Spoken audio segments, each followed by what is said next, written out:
Hello, everyone. I'm Bhavesh Vadani, partner and national leader of CohnReznick's Cybersecurity, Technology Risk, and Privacy Practice. Welcome to CohnReznick's CMMC Insight Series. With me today is Jeff Dalton, the CMMC AB's Credentialing Committee and a member of Infrastructure, Technology, and Training Committee. How are you, Jeff? I'm great. Thank you so much for having me. Thank you for taking time. I appreciate you taking a few minutes to talk to us about CMMC, our favorite topic out there, a hot topic amongst the defense industrial base contractors. And as you know, there's a lot of anxiety and a lot of questions out there. So I really appreciate you taking a few minutes today to walk us through what's latest in the CMMC realm and the domain.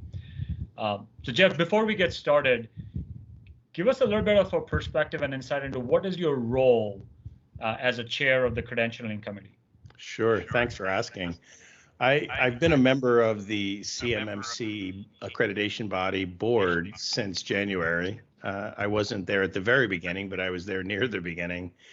And my role on the board is to assist with the development of an ecosystem that includes certifications, accreditations. I help out with training.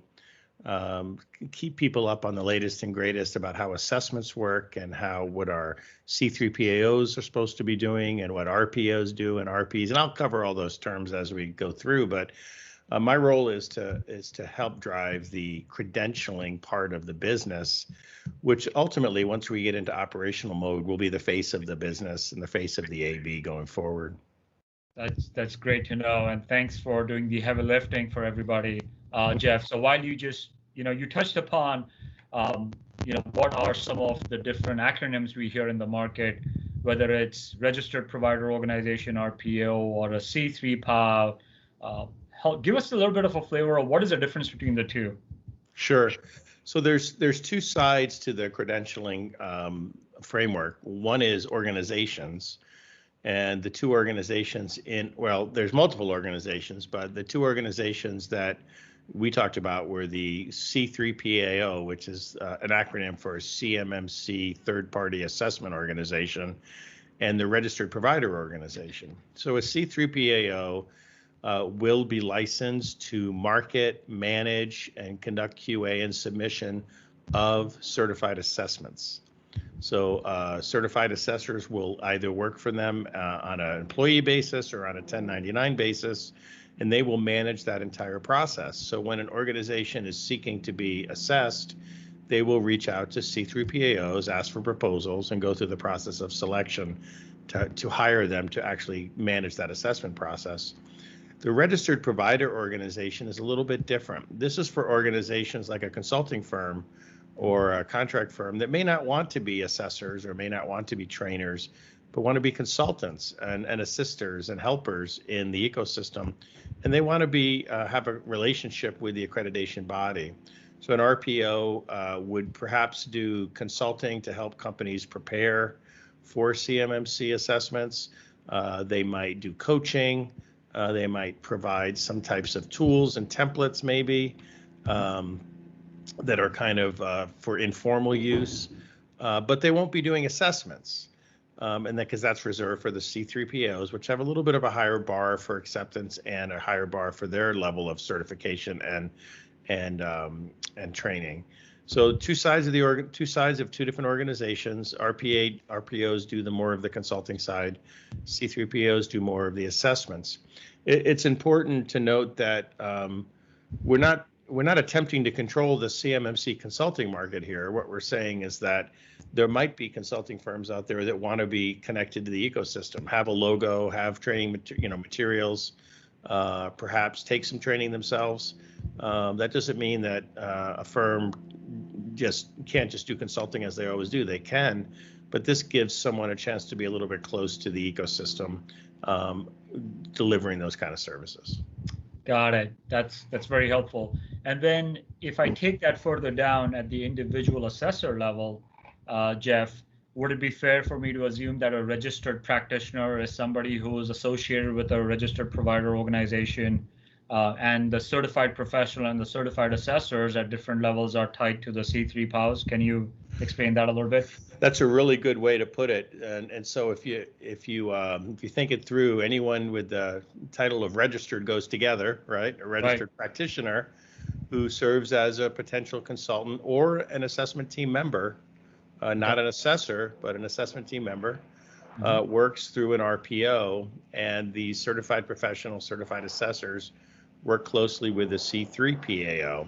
There's one caveat in there. A CP, certified professional, may also work for an organization like one of the DIB members. Might be an internal employee. So a CP is a certification that someone wants to get on the CMMC track, but maybe not be an assessor right away, or maybe not be an instructor right away, but wants to earn that certification, take that training, become a professional in the CMMC ecosystem, and maybe go and work for Raytheon or Lockheed or one of the other primes or subs in the DIB. And that gives them that certification and training they need to really be experts in that field. That's a prerequisite to become a certified assessor, but we're anticipating there'll be quite a few CPs who don't have that as their goal, as their career goal. Got it. So would it be then beneficial for the organizations seeking certifications, the OSCs, to also have some of their employees essentially get trained as a certified professional or a CP, so that they will have the knowledge of the CMMC framework? Yeah, I would agree with that. I think there's value to an organization seeking assessment, seeking certification, to have expertise on staff in the CMMC.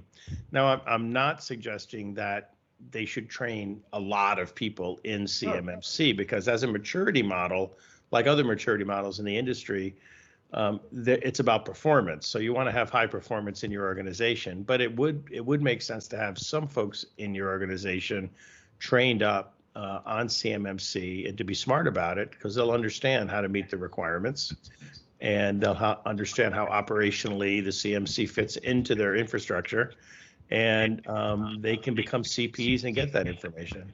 Yeah, so it definitely seems like it would be beneficial for them to identify a few candidates or employees within the organization to at least get the initial certified professional accreditation or license. That's a great point. Now, I do want to clarify one more thing. You had mentioned that a certified assessor could be an employee of a C3 PAO or a 1099 of a C3 PAO. So one common question I always get from our DIBs or other companies is, what if I have a 1099 certified assessor? Can that certified assessor be associated with more than one C3 PAOs? Sure. So there's basically two.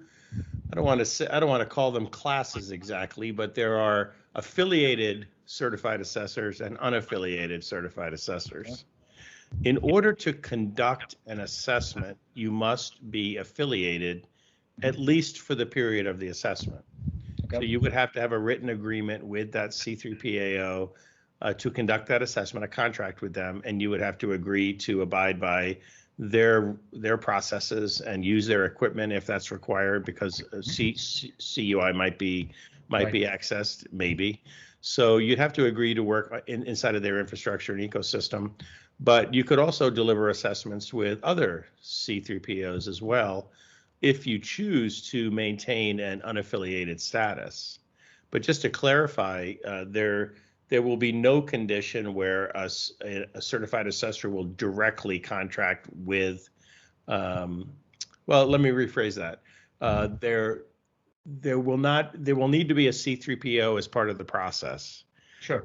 We're already seeing scenarios where individual assessors want to become C3PAOs or owners of C3PAOs. So those entities, of course, are different. You in the tax industry know how that works better than most. There are individuals who own LLCs or subchapter S corporations who also are going to be assessors, in which case the entity known as C3PAO will cut the contract and then the assessor will deliver the service. So we can see that happening, but generally speaking, an assessor will not be able to contract directly with an OSC if they're not affiliated with a C3PAO. Perfect. But an assessor or certified assessor can be affiliated if they choose to more than one C3 PALS. Sure. And Okay. and I, the word affiliation, just to clarify, means that you are contracted to deliver that event Sure. for the period of that event. So it's not exactly like a formal affiliation, legally speaking, other than the terms of the contract.